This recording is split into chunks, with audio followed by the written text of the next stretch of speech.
Ngayon ay ginugunitan natin si San Agustin, obispo at pantas ng simbahan. Noong kabataan niya, siya ay nalulong sa makamundong kasiyahan at maling katuruan. Ang kanyang inang si Santa Monica ay walang sawang nanalangin at umiiyak sa Panginoon para sa kanyang pagbabalik loob. Salamat sa biyaya ng Diyos sa panalangin ng kanyang ina at sa homilya ni San Ambrosio na pumukaw sa kanya.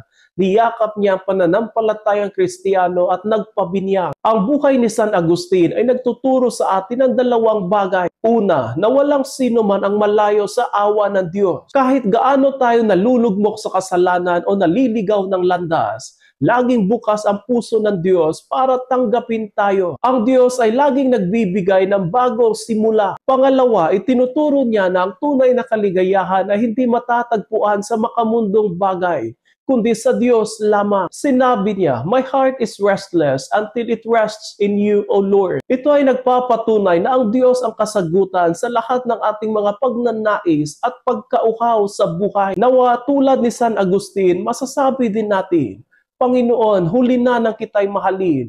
Ngunit dahil sa iyong awa, nasumpungan kita ng tunay." San Agustin, ipanalangin mo kami.